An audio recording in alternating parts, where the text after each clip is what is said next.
നമസ്കാരം. കുമരകവും തട്ടേക്കാടും തേക്കടിയും ചാലിയാറിന്റെ കണ്ണീർ കായലിൽ വേദനിക്കുന്ന ഓർമ്മകളുടെ ചിറകെട്ടിയപ്പോൾ അധികൃതരുടെ അനാസ്ഥ സമ്മാനിച്ചത് കാലന്റെ കൈവിളക്കായിരുന്നുവല്ലോ.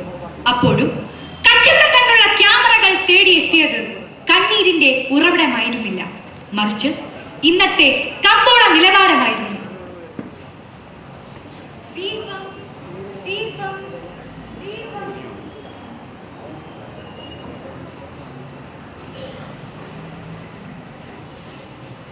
നമസ്കാരം.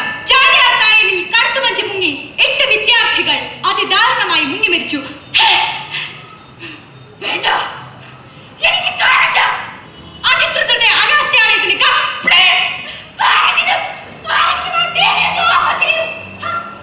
എന്താ ഇത്? വാർത്ത കഴിഞ്ഞ പിന്നെ സ്റ്റാർ സിംഗർ അല്ലേ?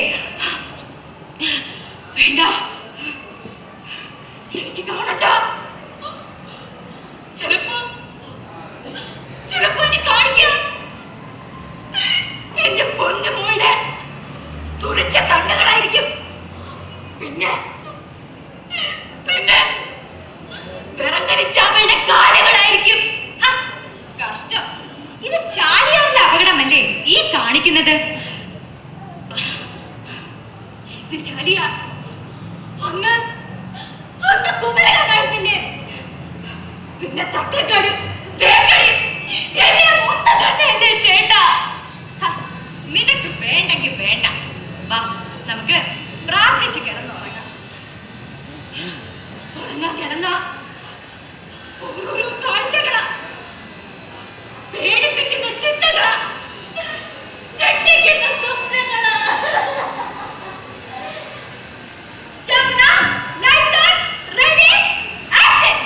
നമസ്കാരം. തട്ടിക്കാട്ട് ബോട്ടുപടത്തിലൂടെ സ്വന്തം മകൾ നഷ്ടപ്പെട്ട ഒരു അമ്മയെയാണ് നിങ്ങൾ ഇപ്പോൾ കാണുന്നത്.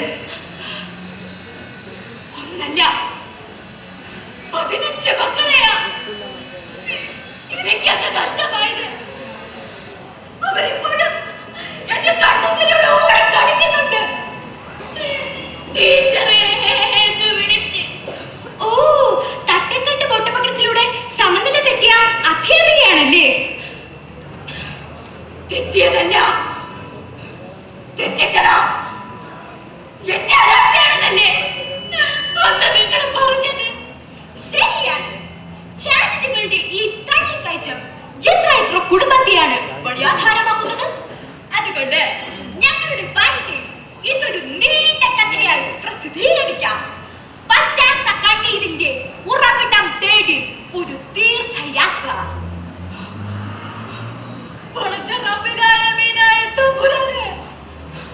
നമ്മുടെ പാപം എവിടെ കൊണ്ടാവുന്നു വെക്കുക?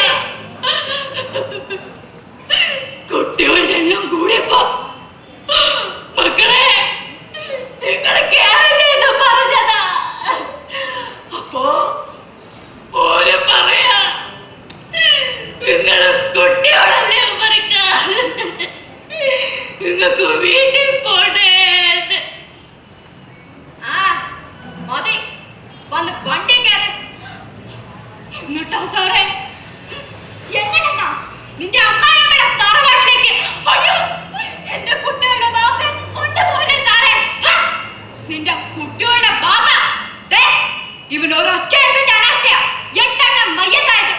അയ്യോ, പൊറക്കാത്തൊന്നും പറയണ്ടേ സാറേ? പിന്നെ എന്താണ്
നമ്മെ കാത്തിരിക്കുന്നു. അതുവരേക്കും a commercial break. ചോദ്യങ്ങൾ ഇവിടെ അവസാനിക്കുന്നില്ല, ഉത്തരങ്ങളും. നന്ദി, നമസ്കാരം.